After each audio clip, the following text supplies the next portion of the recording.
Here, 605 North at Valley Boulevard. Earlier wreck from this morning still sit on the right side, and that is causing a busy drive. And the 10 West at Temple City Boulevard, El Monte, a wreck onto the right, busy from Peck. Get ready as the Los Angeles Dodgers take on their rivals to the south, the San Diego Padres, in an action-packed series beginning Friday, May 12th to Sunday, May 14th at Dodger Stadium.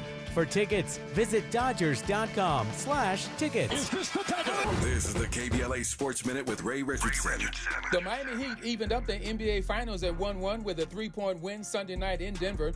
A couple of major adjustments by Heat coach Eric Spoelstra was the difference in Game 2. Nuggets center Nikola Jokic scored a game-high 41 points, but he had only 4 assists. Jokic had 14 in Game 1. The 4 assists means Jokic accounted for at least 20 fewer points in Game 2. The Heat made it much more difficult for Jokic to pass the ball to open teammates. The Heat also made good on a promise to be more aggressive in going to the basket. After only 2 free throw attempts in Game 1, they were 18 of 20 last night. Gabe Vincent, one of 7 undrafted players on the Heat roster, led the Heat with 23 points. Game 3 is Wednesday night in Miami at 5:30 on ABC. No debates, no speculation, just the info you need. That's your KBLA Sports Minute. I'm Ray Richardson. More news, opinions, and conversation when we come forward on KBLA Talk 1580. It's our anniversary. Every weekday during the month of June, we're giving away gear from the KBLA.store to say thank you for your support of KBLA Talk 1580 as we celebrate our 2nd anniversary. Each weekday, a different host will be giving away fresh merch to one lucky caller. All you have to do is keep it locked to KBLA Talk 1580 throughout the day, and our host will tell you when to dial in and when. It's our way of showing appreciation to you for helping make KBLA Talk 1580 the most trusted, credible, and reliable source of information for listeners just like you. Here's hoping you'll be one of our lucky winners. But you can always head over to the KBLA.store anytime for the best in KBLA Talk 1580 gear for yourself and great gift ideas. Now, celebrating 2 years of being your go-to, we're KBLA Talk 1580, and we've got your black. It's our anniversary.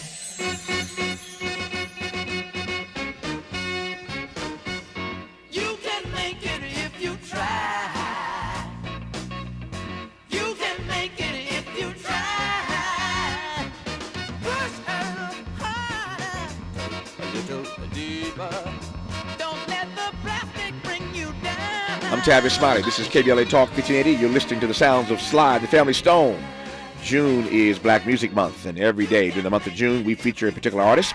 It's our artist of the day. We play their music all 3 hours. Here's a funny story about Sly Stone. A friend of mine, I won't call your name. I know you're listening. A friend of mine texted me this. It says, Tavis, I'm listening to the program and to all the Sly and the Family Stone music. My mom and dad were just talking about Sly Stone over the weekend, that he played a show at U of I, University of Illinois, when they were in college, and he was notoriously late, Sly was.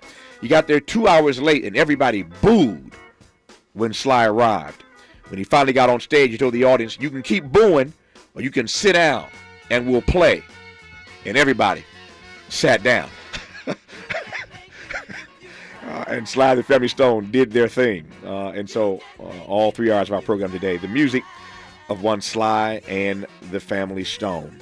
Miles, I want to play this clip of RFK that we played earlier at the top of our show for those who may not have been tuned in. And I want you to hear the voice of RFK literally 24 hours after the assassination of MLK. So let me set this up. We're going to be joined in a moment here for a conversation by Thurston Clark, who's on the line. We'll get to him in just a second, but let me just set this up. So RFK, I know this well because most of you know I am from Indiana, born in Mississippi. That's my home state. I was raised in Indiana in the Midwest. And RFK was in Indianapolis. He's running for president. He was in Indianapolis, Indiana, the capital of my state, when news came that Dr. King had been assassinated in Memphis. And I recall like it was yesterday, the first time I saw that clip of him in Indy announcing to this audience that Dr. King had been assassinated in Memphis, and just the howls and the visceral screams from that audience where RFK made the announcement as he was campaigning that MLK had been killed in Memphis. And then literally, almost 2 months later to the day, they gunned RFK down here in Los Angeles at the Ambassador Hotel. Here now, the voice of RFK talking about violence in America the day after the assassination of Dr. King. What has violence ever accomplished? What has it ever created?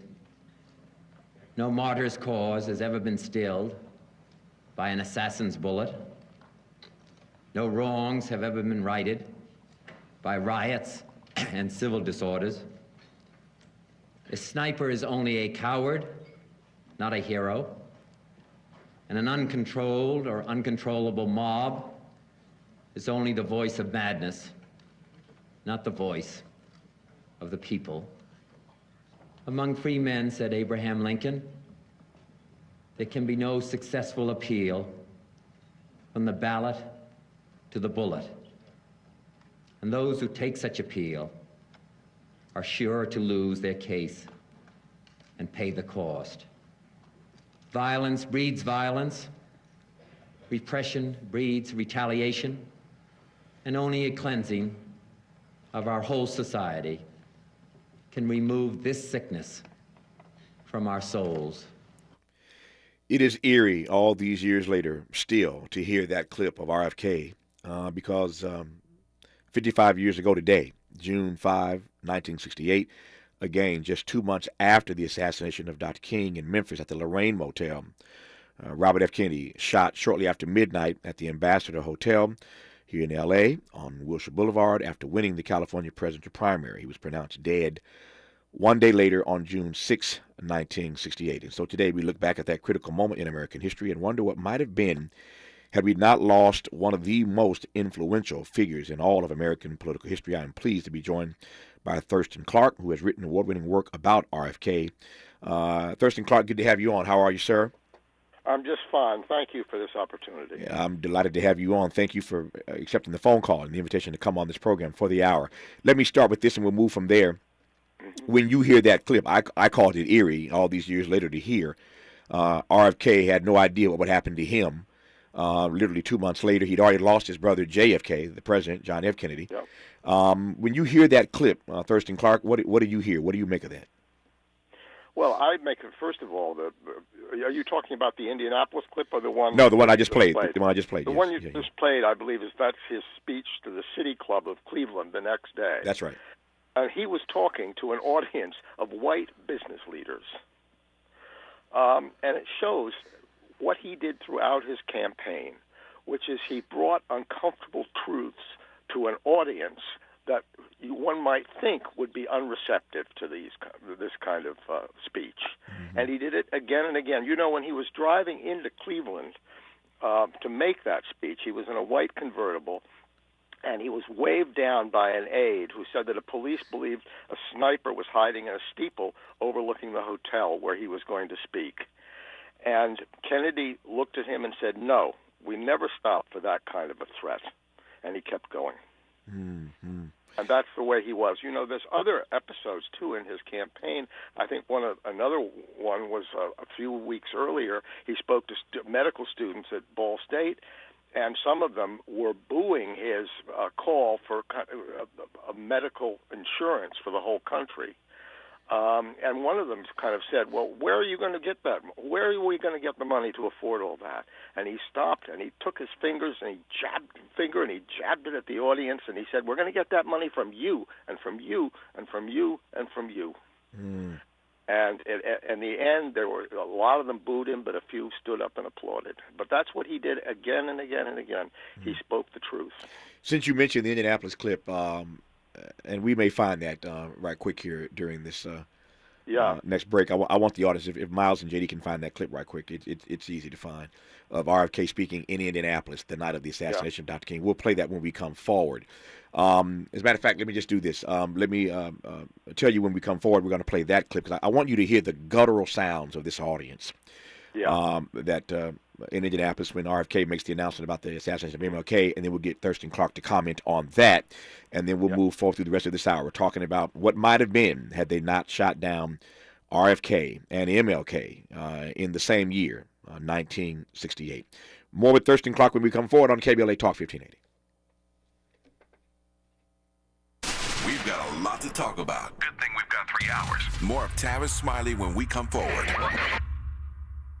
Did you know that all City of LA renters have rights? Check out these 3 facts. Residential tenants can't be evicted without reason or just cause. Eviction protection still exists for unpaid COVID-19 rental debt due before March 31st, 2023. And you have 5 days to respond to an eviction notice. 5 days. Many Angelenos may be at risk of losing their home, and that's why we want you to know your rights. Learn more at housing.lacity.org. Be informed, be protected, be at home. KBLA Talk 1580. We've got a lot to talk about. Maisha Cairo here with a quick recap from my time at JP Morgan Chase's Advancing Black Wealth Tour.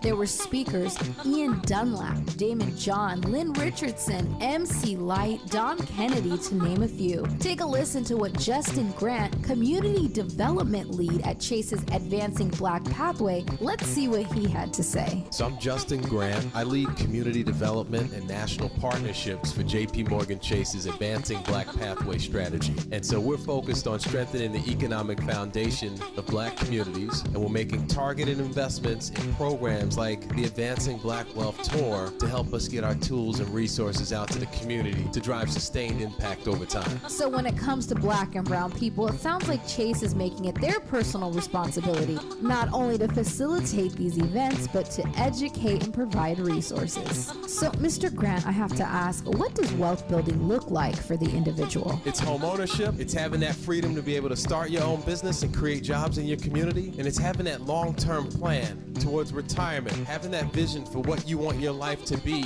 and you have the resources to actually live it. I'm Maisha Cairo. Thanks for sticking around. That was my recap from Chase's Advancing Black Wealth Tour. First stop was here in LA, and they're taking it national.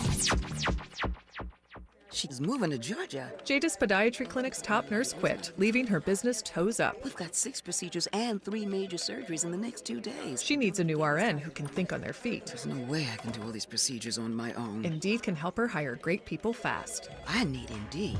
Indeed you do. Instant Match instantly connects you with quality candidates whose resumes on Indeed match your sponsored job description. Visit Indeed.com/credit and get $75 towards your first sponsored job. Terms and conditions apply. Interrogating your assumptions and expanding your inventory of ideas. Let's get back to Tavis Smiley on KBLA Talk 1580. Thurston Clark, with your permission, we have found this clip, and I want to play it in its entirety. It's just a few minutes long, but I think that by not cutting it off, the audience will feel what it is that you have felt and I have felt any number of times when we have listened and watched this clip.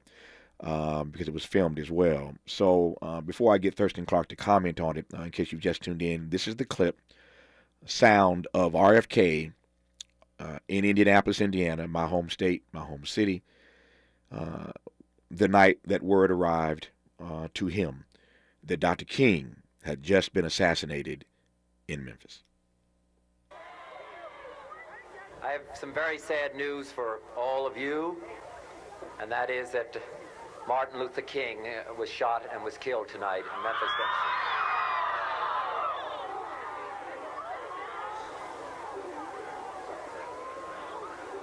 Martin Luther King dedicated his life to love and to justice between fellow human beings. He died in the cause of that effort. In this difficult day, in this difficult time for the United States, it's perhaps well to ask what kind of a nation we are and what direction we want to move in. For those of you who are black, considering the evidence evidently is that there were white people who were responsible, you can be filled with bitterness and with hatred and a desire for revenge. We can move in that direction as a country, in greater polarization, black people amongst blacks and white amongst whites, filled with hatred toward one another. Or we can make an effort, as Martin Luther King did, to understand and to comprehend and replace that violence that stain of bloodshed that is spread across our land with an effort to understand, compassion, and love. For those of you who are black and are tempted to be filled with hatred and mistrust of the injustice of such an act against all white people, I would only say that I can also feel in my own heart the same kind of feeling. I had a member of my family killed, but he was killed by a white man. But we have to make an effort in the United States. We have to make an effort to understand, to get beyond or go beyond these rather difficult times. My favorite poem, my favorite poet was Aeschylus. And he once wrote,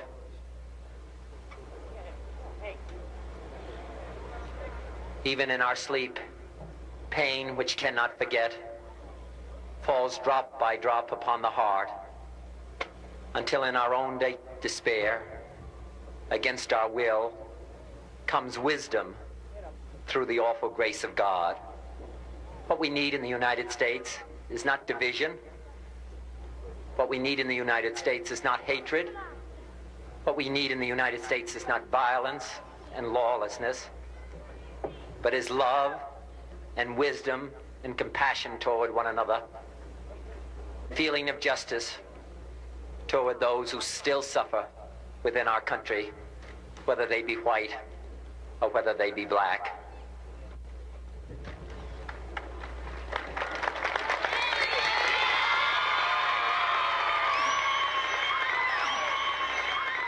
We can do well in this country. We will have difficult times. We've had difficult times in the past, but we will have difficult times in the future. It is not the end of violence. It is not the end of lawlessness, and it's not the end of disorder. But the vast majority of white people and the vast majority of black people in this country want to live together, want to improve the quality of our life, and want justice for all human beings that abide in our land.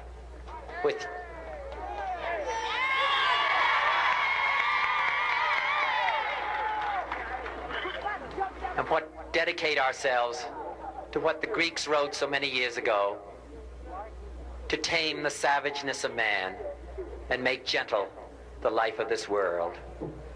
Let us dedicate ourselves to that and say a prayer for our country and for our people. Thank you very much. Every time I hear that, Thurston Clark, it's been a while since I've heard it in its entirety. I'm riveted every time I hear it. Your thoughts? And, well, remember, it was extemporaneous. Exactly. He had no chance to prepare. Off the cuff. He scribbled a few notes down on a piece of paper, and that magnificent speech was really a window onto his soul as well. I mean, the fact that he mentioned his brother, he said, I lost a member of my family. He had never before in public talked about John F. Kennedy's assassination, and that's the first time, and that's the time he chose to finally do it. When he began, I write about a witness who was there when he first announced that King had been killed. And the witness said it was like the instant before a lightning bolt strikes or after an artillery shell bursts, when the air seems to be sucked out of a place. The crowd gave up a huge moan and ooh so loud that a woman driving 2 blocks away wondered what Kennedy could have said to produce such a reaction. There were shouts of, "Oh, Jesus," and "No," and so on. People fell to their knees, praying and weeping. What a moment it was. And what a speech it was. It is a kind of, in some ways, it builds on what Lincoln said in his inaugural address. He said that he hoped that the nation would yet swell the chorus of the Union, that again touched, as surely will be, by the better angels of our nature. Well, in Indianapolis, Kennedy tried to summon forth Lincoln's better angels by insisting that the vast majority of white people and the vast majority of black people in this country want to live together and want justice for all human beings that abide in this land. Oh, my goodness. And when you consider, we'll talk about what might have been as we move through this hour, but when you consider the brilliance, the eloquence, the opening of his heart, and the rendering of his soul, as it were, that night in Indianapolis with those words from RFK, when you consider then that 2 months later, almost to the day, King is killed April 4, 1968. RFK is killed June 5, 1968. So almost 2 months to the day, he suffers the same fate here in Los Angeles at the Ambassador Hotel, not too far from this studio right now. What do you make of that, Thurston Clark? Well, I think that the link between those two events was it's almost foretold by what Kennedy is talking about. That Kennedy became such a danger to some entrenched interests in this country and to people who had an agenda. He was going to disrupt things, just in the same way that King was disrupted the way things had been. And people who do that become targets. And I think that's what happened. That's why those two events happened so close together. It wasn't just because it was 1968. It's because of the kind of men they were, Martin Luther King and Bobby Kennedy. Yeah. There are, now let's get into more about RFK specifically. Let me start with this. Since we've made this RFK-MLK connection, let me start with this and get your take on it. We'll move from there. There are two lenses, if you will, two different lenses that I could look through when it comes to RFK. The one lens is the lens we're looking through right now. The brilliance of RFK that night, speaking about Dr. King in Indianapolis and opening up his heart, pouring himself out to that audience extemporaneously in Indianapolis. If you hear RFK in that clip, then you hear a profound regard, a deep respect, and admiration for MLK, Dr. King. You see where I'm going with this. But you look at RFK through another lens, RFK and JFK, his brother, and they had King was being surveilled. And I don't need to tell you, you know the story, you've written the book. There's another way to see the relationship between the Kennedys and King. So which lens should I look through, Thurston Clark? Well, I think you're looking through the right lens for the time when you're looking, when Bobby Kennedy was the Attorney General and JFK was president. I think that by 1968, Robert Kennedy had changed on a number of issues. This was one of them. He'd become much more sensitive to civil rights, to what was being suffered by Black Americans, Native Americans. That he had a sympathy then that he didn't have. He couldn't have given that kind of speech 2 or 3 years earlier. And by the way, the same thing is true of his attitude towards the Vietnam War. So this was a man who'd made, in the last year or two before he ran for president, who'd undergone some profound changes. And some of them were occasioned by his brother's assassination. One of the ways he dealt with his pain after President Kennedy's assassination was he read a lot of Greek philosophy, and he looked for hope from the Greeks. And you can see that coming back when he uses Aeschylus and other quotations from the Greeks to try to make sense of what's happened to Martin Luther King, just as he used the same to try to make sense of what had happened to his brother. Yeah. How much did his going to the Mississippi Delta and seeing poverty in the black community in ways that he could never have imagined, how did that change him? And before you answer that, let me just say this audience knows I've interviewed many, many times in my career and on this program Marion Wright Edelman and her husband Peter Edelman. And you know this well, Marion Wright Edelman, of course, the founder, the iconic founder of the Children's Defense Fund. Marion Wright Edelman was working with Dr. King. Her soon-to-be husband, Peter Edelman, was working for Robert Kennedy. That's how they met. So Marion Wright Edelman met her husband, Peter Edelman, when she was Marion Wright, of course, at the time. Marion Wright met Peter Edelman when she was working for MLK. He was working for RFK. They connected, and they went on to be married and have just served this country both so well. One of their sons is an Academy Award winner. He won the Academy Award for the documentary about O.J. So they have just a wonderful family. But that's how Marion and Peter got together. I've known both of them for years, interviewed both of them. They're friends of mine. So I always think of them when I think of the connection between RFK and MLK. And, of course, she's black and Peter is white. So there's a whole another storyline there I don't have time to get into. But my question is, how did his going to the Delta and seeing poverty, again, in a way he could never have imagined, change Bobby Kennedy? Well, it was one of several things that had a profound effect on him. Also, visiting Harlem tenements and seeing children who'd been bitten by rats was another thing that shook him. But the Mississippi Delta thing was absolutely seminal. I think it was Peter Edelman who was with him on that tour. That's correct. Yeah, and I interviewed Peter, and he said, you can't imagine, how shaken and how upset Kennedy was after going into some of those houses and seeing the conditions in which people were living. Now, let me say another thing, that Kennedy had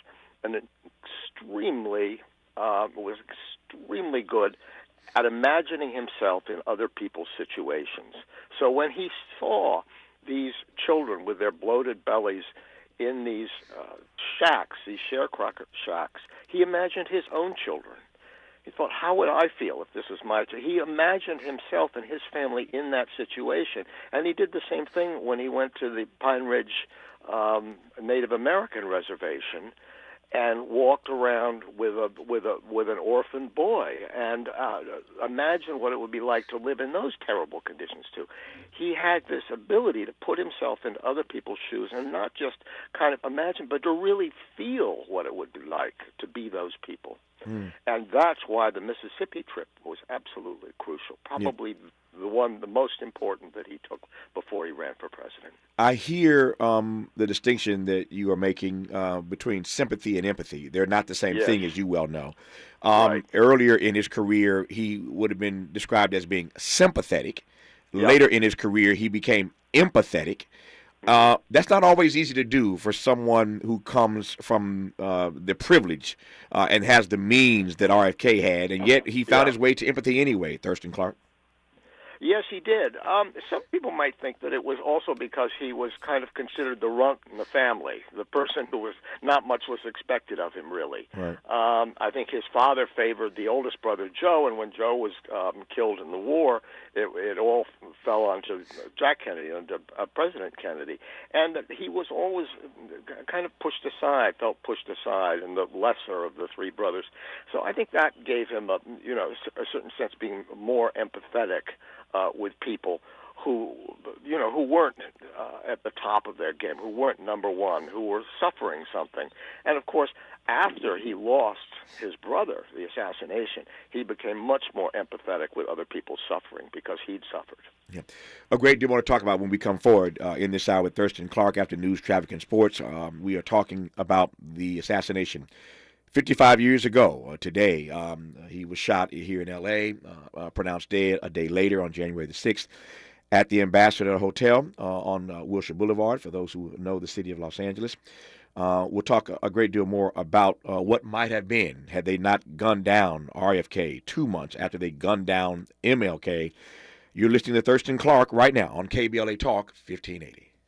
The station you turn to when you've had it up to here with cultural incompetence. KBLA Talk 1580. I'm Mike Moore. Here's the latest from the Black Information Network. The Republican presidential field is about to balloon to 10 candidates. That's with 3 more GOP contenders entering the 2024 race this week. Former New Jersey Governor Chris Christie on Tuesday, and on Wednesday, former Vice President Mike Pence and North Dakota Governor Doug Burgum. They hope to knock out former President Donald Trump, who's leading Florida Governor Ron DeSantis by 28 points in the latest Yahoo News YouGov poll. Adidas is selling off its Yeezy brand sneakers 7 months after cutting ties with African-American rapper Kanye West. The German sportswear company says a significant amount of the money made from its remaining inventory of Yeezys will be donated to organizations that fight anti-Semitism and racism. And that's the latest. I'm Mike Moore from your 24/7 news source, the Black Information Network and BINnews.com. traffic and a wreck on the 710 south as you get to the 405 south transition. Two-car crash here. Activity in the center divider and onto the right shoulder. Sun Valley still see that busy drive on the 5 south towards Lancashire is where we had a multiple vehicle crash. At last word, that left lane was still taken up. Stay over to the right there. On the 110 north to the 91 east, it's a two-car collision. That's going to be onto the shoulder here. 605 north at Valley Boulevard. Earlier wreck from this morning still sit on the right side, and that is causing a busy drive. And the 10 west at Temple City Boulevard El Monte, a wreck onto the right, busy from Peck. Get ready as the Los Angeles Dodgers take on their rivals to the south, the San Diego Padres, in an action-packed series beginning Friday, May 12th to Sunday, May 14th at Dodger Stadium. For tickets, visit Dodgers.com/tickets. This is the KBLA Sports Minute with Ray Richardson. The Miami Heat evened up the NBA Finals at 1-1 with a 3-point win Sunday night in Denver. A couple of major adjustments by Heat coach Eric Spoelstra was the difference in Game 2. Nuggets center Nikola Jokic scored a game-high 41 points, but he had only 4 assists. Jokic had 14 in Game 1. The 4 assists means Jokic accounted for at least 20 fewer points in Game 2. The Heat made it much more difficult for Jokic to pass the ball to open teammates. The Heat also made good on a promise to be more aggressive in going to the basket. After only 2 free throw attempts in Game 1, they were 18 of 20 last night. Gabe Vincent, one of 7 undrafted players on the Heat roster, led the Heat with 23 points. Game 3 is Wednesday night in Miami at 5:30 on ABC. No debates, no speculation, just the info you need. That's your KBLA Sports Minute. I'm Ray Richardson. More news, opinions, and conversation when we come forward on KBLA Talk 1580. Everybody now, make some noise! Is there a better day of the year to celebrate the anniversary of the only unapologetically progressive talk station west of the Mississippi, focused on issues that impact the black community? Yeah, that's what I'm talking about. We think not. A station that amplifies black voices like yours with hosts and guests who look and sound like you.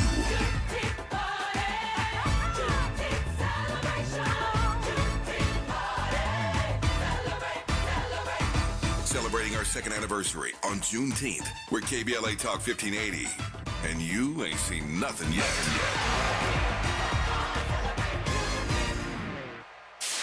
KBLA Talk 1580. We've got a lot to talk about.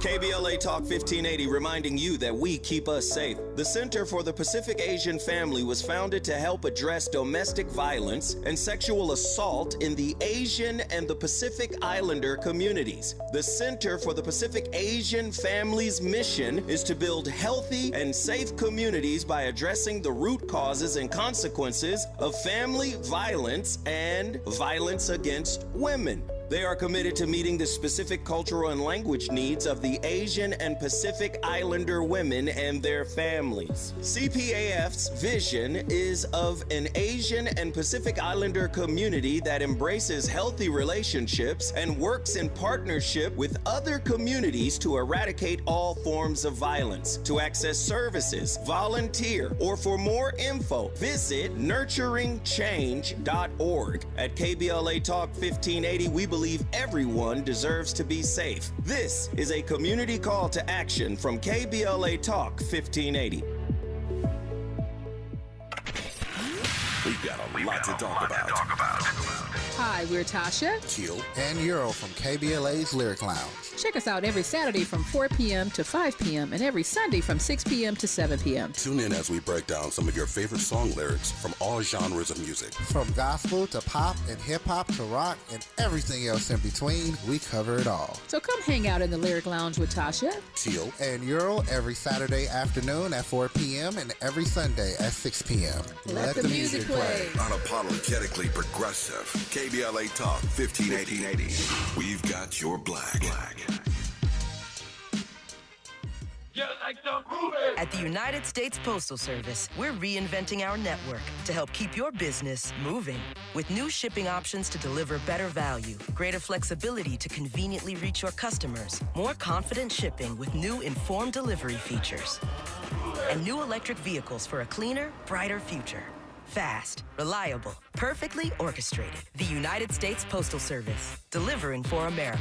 Learn more at USPS.com/moving forward. At KBLA Talk 1580, we do more than just talk. You got a big mouth. Hello, Joe, you're up. Welcome. We're unapologetically progressive, and we don't black down.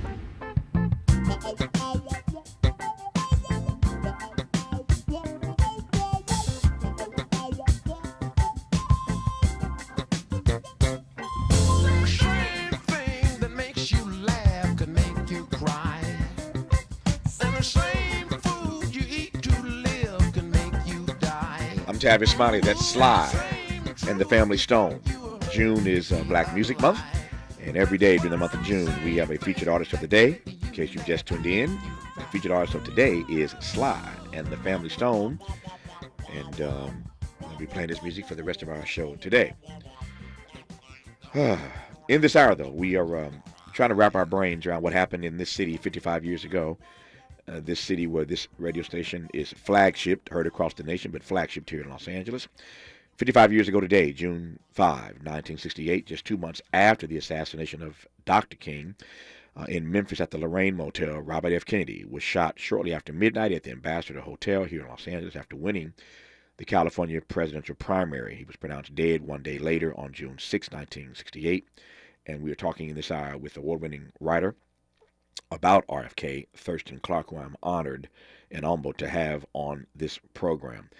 Thurston Clark, I think you'll appreciate this. When I first moved, I've been in L.A. for 30 plus years now. It is home. I've lived here longer than any place I've ever lived. L.A. is home, and I love it. Love my city, and love being an active part of trying to make it better every day. But I recall when I first moved here to work for the late great Tom Bradley. The very first time I saw the Ambassador Hotel, I was actually in the back seat with the mayor. The mayor's in the front seat, of course. I'm in the back seat. We are headed to an event. And I looked up and saw this hotel of the Ambassador. And it was amazing for me to see it for the first time in the car with the mayor, because I was able to get his take sort of on what happened and where he was and all that goes along with that. But I would ride by that hotel many, many times. Every time I drove past it on Wilshire Boulevard, my mind would always, of course, go to RFK. That hotel has since been torn down. There's a school now on that site, I believe. But I suspect there are many Americans who remember where they were when RFK was assassinated. As you look back on it, his brother JFK is assassinated, MLK is assassinated, RFK is assassinated. Specifically with regard to his assassination, how would you suggest to us that was received around the nation? How did America handle that particular assassination coming after JFK, coming after MLK? How did the nation wrap its brain, as it were, then around the assassination of Bobby Kennedy? I think it was, if possible, an even more devastating event, because it was the third. It had come 2 months after Martin Luther King. It had come a few years after JFK's, and I think I think that's why it was so devastating to people, and because so many Americans, black and white, had placed such hope in Bobby Kennedy. I begin my book, The Last Campaign, by recounting the funeral train that took Bobby Kennedy's body from New York, where they had the funeral, to Washington, where he was buried at Arlington National Cemetery. And 2 million people showed up spontaneously and lined the tracks to say goodbye to him. People were weeping. They were waving signs. It was an incredibly spontaneous, emotional event. They were singing hymns. A lot of them sang the Battle Hymn of the Republic. I remember one person who was on that train saw a group of bridesmaids who'd left the wedding and had come with their bouquets of flowers, and as the train passed, they threw the flowers on the train. And she asked somebody on the train, what did he have that he could do that to people? What did he have? Now, I should say that at the time, of course, we were all focused on Bobby Kennedy, the one man who'd been cut down, just as we were focused on Martin Luther King. But I think when you step back a bit and talk about what his death really meant, we realize that in his case, it wasn't just one man that was being shot. It was tens of thousands of deaths that followed, because there's no doubt in my mind, and as in many political observers, that he would have won the presidency. During the Nixon presidency, 21,000 American soldiers were killed in Vietnam, and hundreds of thousands of Vietnamese lost their lives. If Bobby Kennedy became president, given what he had said and what he planned to do about Vietnam, there's no way that 20,000 more American servicemen and hundreds of thousands of Vietnamese would have died. So those bullets killed a lot more than one man. Powerful point. I want to talk a little bit. I want to talk in greater detail as we move through this hour about what might have been beyond that. And that's a powerful frame you've already given us to wrestle with. But I want to talk about what might have been had he not been assassinated. Your book, though, and I'm glad you referenced it, I want to go there anyway. The book is called The Last Campaign, Robert F. Kennedy and 82 Days That Inspired America. The book came out some years ago, but once again, it's called The Last Campaign, Robert F. Kennedy and 82 Days That Inspired America. Talk to me about those 82 days that inspired America that you referenced. Well, the inspiration was not confined to people who originally had supported Bobby Kennedy. He won over votes in blue-collar states like the Indiana primary. He surprised, and he got big crowds in Kansas and in Nebraska. I mean, he had an appeal that went across class lines and across racial lines, one that has been very hard. We haven't really replicated it since, I think. Except probably Barack Obama did something in his first election, had some of the same success. But certainly Bobby Kennedy was the first one to successfully do this. And that's what makes his death so appalling, because you wonder not just what might have happened in Vietnam, but what might have happened in relations between the classes and the races here in the United States. I want to interrogate that classes and races notion that you raised in just a second here. Let me just ask you this first. You referenced earlier those bridesmaids who came and threw their flowers on the train when his body went by. Let me ask you to answer the rhetorical question that you posed, which is, what was that thing that Bobby Kennedy had? We know the Camelot thing. But what was that thing that Bobby Kennedy had that was resonating so well, in fact, that had he not been killed, most believe that he would have been elected president? Because I think people believed that he was speaking, as I said about Lincoln, to our better angels, that he was trying to bring out the best in people, that he inspired people. He didn't speak to their hatreds and to their selfishness. He spoke to their people's willingness to sacrifice, to be noble. And we all have an impulse to live a noble life, to lead a good. People do, and there's often they're not politicians who ask us to do that, or at least ask us to do it in a credible way, and ask us to sacrifice things to do it, such as when I talked about him talking to the medical students at Ball State, saying, yes, you're going to pay these taxes because it's the right thing to do. To your point about classes and races, I don't tell you anything that you don't already know, which is that even since the death of the assassination of Bobby Kennedy, the gap between the rich and the rest of us has grown in this country. There's a huge divide between the rich and the poor in this country. He was talking about the issue of poverty on the campaign trail. Just imagine for a moment, if you will, what he might have been able to say and do, perhaps, about this class warfare, if you will. Some don't like that term, but this gap, this gulf between the rich, again, as I said earlier, and the rest of us. What might he have accomplished in that regard, you think? Well, I think that there would have been. I think that the the Johnson's war on poverty. I think that Kennedy would have finished it and done it. Would have had the money that had been spent on Vietnam to finance it properly. I think that there wouldn't have been, with the Vietnam War over, that Kennedy would have had the funds and the will and the support of the nation to complete and win the war, the so-called, Johnson's war on poverty, which was hobbled by the Vietnam War. I mean, there was the will there in the 60s to do something about poverty, to do something about inequality, but it was crippled and finally hobbled by the Vietnam War. And I think that once Kennedy had gotten us out of Vietnam, that he would have had the latitude to continue and improve on the great Johnson's Great Society projects. Yeah. He would have been able to make them his own. Yeah. I've often wondered about the following, which I'll share with you in just 30 seconds here. When I tell you that when we come forward, we'll get Thurston Clark's response to this in just a moment. But I've often thought about, speaking of what might have been, had Dr. King not been assassinated, Bobby Kennedy, of course, still would have run for president. And I wonder, and I've written a book about Dr. King called Death of a King, as this audience knows, a book about the last year of King's life. And I've often wondered, again, we'll unpack this in just a moment here, I've often wondered, had Dr. King lived and Bobby Kennedy lived and Kennedy had run for president, given all that was under the bridge in that relationship, whether or not King, who got to a point, I won't say he despised LBJ, but certainly King went in on LBJ about the war in Vietnam. He was no fan of LBJ by the time he got to the Vietnam War. They'd worked together on voting rights and civil rights, but King is no fan of LBJ vis-a-vis the Vietnam War. Bobby Kennedy had a different take on the Vietnam War.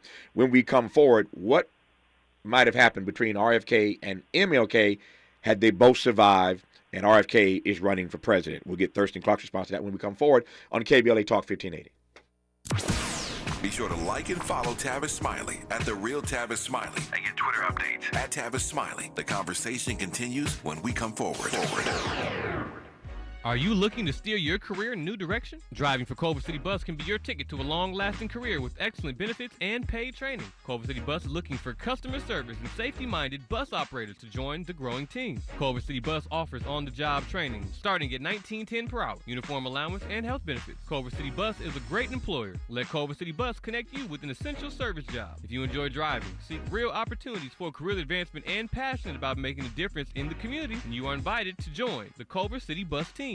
Start your journey today by submitting an application at culvercity.org/jobs. For more info, visit culvercitybus.com or call live customer service operators at 310-253-6500. Are you a small or micro business owner looking for ways to succeed after the pandemic? LA County has got you covered. Gain access to economic opportunity grants and technical assistance to help your business thrive. Whether you need mentorship or capital investment programs, they're here to help. Find out if you qualify at recovery.lacounty.gov/programs. That's recovery.lacounty.gov/programs. LA County and you, moving forward together.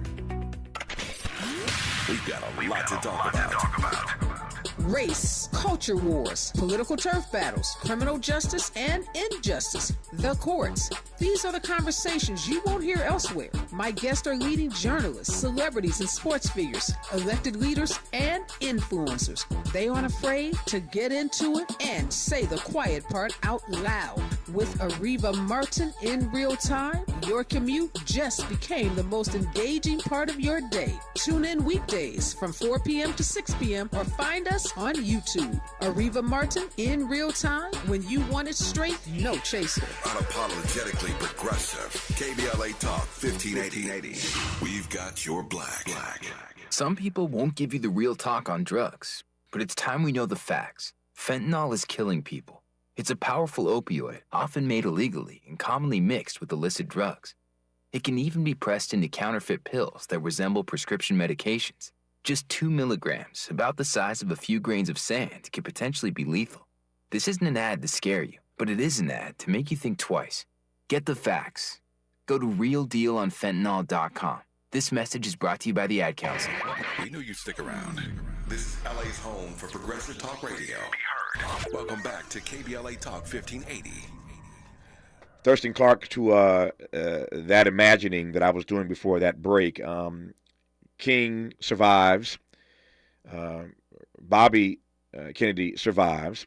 King is still doing what he's doing, which is, at the time of his assassination, he's organizing the Poor People's Campaign, where they're going to take over the National Mall in Washington. He's going to camp out on that National Mall with tons of other people until our government did something about the war on poverty, which Johnson had been distracted from by the war in Vietnam. So King is planning to go to Washington. Let me just play this out. King is planning to go to Washington and take over the National Mall with this massive poor people's campaign. That would have happened while Bobby was running for president. And given all that was under the bridge in their relationship, what do you think happens in that moment? Oh, I think Bobby Kennedy goes to the mall and speaks to the Poor People's Campaign. Right. I think it would have been impossible for him to shun King and to distance himself. I don't think he would have camped out there, but I think he would have come and addressed the crowd at some point. Mm-hmm. And it would have been, it could have been, the kind of speech in a way that he gave in Indianapolis after King was shot. He would make some of the same statements about, both white and black Americans of goodwill wanting to come together and solve our problems. And I think he would have seen it as an opportunity. And I also think that had he become president, that I think that he and King would have both been allied together in trying to end the war as quickly as possible. Yep. I think you're right about the latter. They would have aligned in trying to end that war, no question about it. King, of course, catches hell the last year of his life for coming out so viscerally against the war in his Beyond Vietnam speech, which is where... And that, that's the fact that they would both be united and working together to end the Vietnam War thing. I mean, that could have created a sympathy and alliance between them that could have led to other things during the Bobby Kennedy administration. Yeah, and those other things, I think, would have included the issue of poverty, income inequality, and economic immobility. And I think about that more than anything.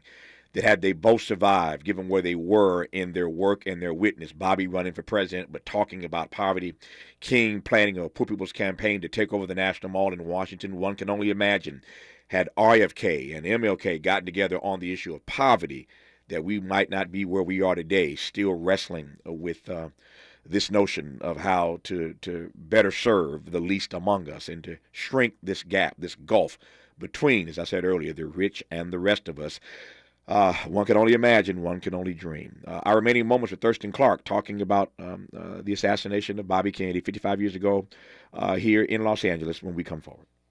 Say the quiet part out loud. KBLA Talk 1580.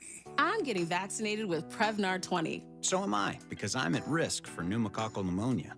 If you're 19 or older with chronic conditions like asthma, diabetes, COPD, or heart disease, or are 65 or older, you are at increased risk for pneumococcal pneumonia. Ask your doctor or pharmacist about Prevnar 20, pneumococcal 20-valent conjugate vaccine. It can help protect you against pneumococcal pneumonia in just one dose. Even if you've already been vaccinated with other pneumonia vaccines, Prevnar 20 may help provide added protection. Prevnar 20 is approved for adults to help prevent infections from 20 strains of the bacteria that cause pneumococcal pneumonia. Continued approval may depend on a supportive study. Don't get Prevnar 20 if you've had a severe allergic reaction to the vaccine or its ingredients. Adults with weakened immune systems may have a lower response to the vaccine. Side effects include pain and swelling at the injection site, fatigue, headache, muscle, and joint pain. For full prescribing information, please call 1-855-213-2138 or visit Prevnar20.com. Mom's early Alzheimer's diagnosis was hard to take. And when I left the oven on, we decided together that it was time to see a doctor and make a plan. Early detection gave us more time to seek out information and support as a family. If you or your family are noticing changes, it could be Alzheimer's.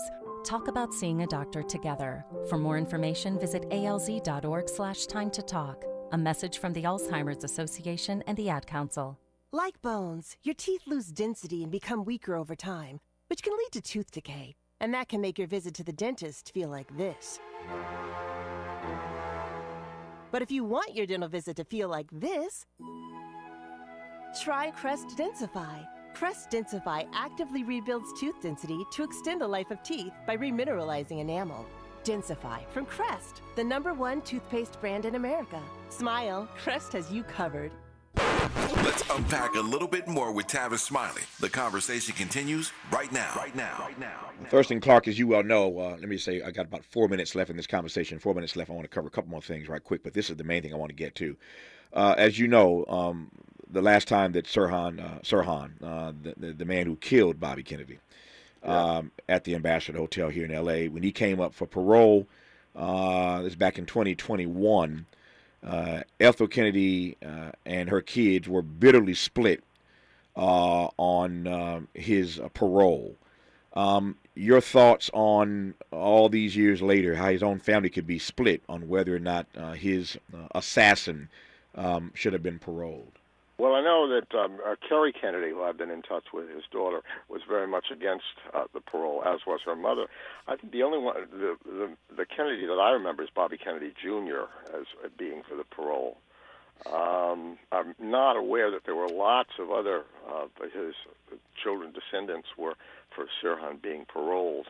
I was against it simply because of as I talked earlier, the damage that Sirhan did, not just to the Kennedy family, but to our country. Right. And I think that the life sentence was justified. Yeah, there were two sons that were opposed, that were for the parole. There was another one. Yeah, one more. Yeah, so you're right. Robert Jr. And Douglas, both of them. Both of them were in favor of that parole. What's fascinating about that, since you mentioned Robert Kennedy Jr. What do you make? What do you? You're laughing. You're laughing already. I ain't even asked the question because you know where I'm going, don't you? Yeah, I do. What do you make of the fact that Robert Kennedy Jr. has announced that he's running for president? He's going to primary on the Democratic ticket, Joe Biden. I don't know what to make of it. I mean, here's a man who had really a distinguished career of accomplishment in environmental issues recently. And I just don't know. I mean, I would have to be unless you want to talk to a psychiatrist or a psychologist or something on what's happened. I simply have no idea. I've met Bobby Kennedy. He was at a Kennedy family event in Hyannis. He was extremely gracious and pleasant to me, but we didn't talk, about vaccines. Luckily. No, you stay. I don't know what to make. Yeah, best to stay away from that subject with him. I've interviewed him a number of times in my career. Lovely guy. We've always gotten along, and I don't know what to make of it either. But I mentioned earlier in this program today that Cornel West, my friend and brother over 30 plus years, announced today that he's running for president on the People's Party ticket. So there are a lot of people who think that President Biden has not been as progressive as he could be, and so that may be one of the reasons that animates Robert Kennedy Jr. It certainly, I know, is going to animate the campaign of Cornel West for president on the People's Party ticket. So we shall see what happens. That's another conversation for tomorrow, perhaps. Let me close with this in the minute that I have left. 55 years after his assassination, what say you, Thurston Clark, about the legacy of Bobby Kennedy, RFK? Well, I think the legacy has been carried on through the foundation, which has been honoring brave people who stood up around the world, who've been willing to do what was called speak truth to power. And that's something that Kennedy did again and again. And I think often when people use that expression, speak truth to power, I think either consciously or unconsciously they're referencing Bobby Kennedy, because that's what he did again and again throughout his campaign. I think that is one of his legacies, is making that quality something that progressives, and not just progressives, but other people should aspire to. Long live the legacy of Robert F. Kennedy. Our guest in this hour has been Thurston Clark, who has written 13 widely acclaimed works of fiction and nonfiction. The book that I am most proud of regarding his contribution to letters is The Last Campaign, Robert F. Kennedy, in 82 Days That Inspired America. If you can find it, get a copy of it. It came out some years ago, but it's a beautiful and brilliant read. Thurston Clark, good to have you on the program, sir. All the best to you. Thank you for your time. Thank you. I've enjoyed this. Thank you, sir. Hour 3 of Tavis Smiley, after news, traffic, and sports on KBLA Talk 1580. KBLA 1580 Santa Monica. I'm Mike Moore. Here's the latest from the Black Information Network. Police in Florida are getting closer to finding all those allegedly responsible for a mass shooting in Hollywood. Hollywood police last night arrested a fourth suspect, and last found in Kristen Welker is taking over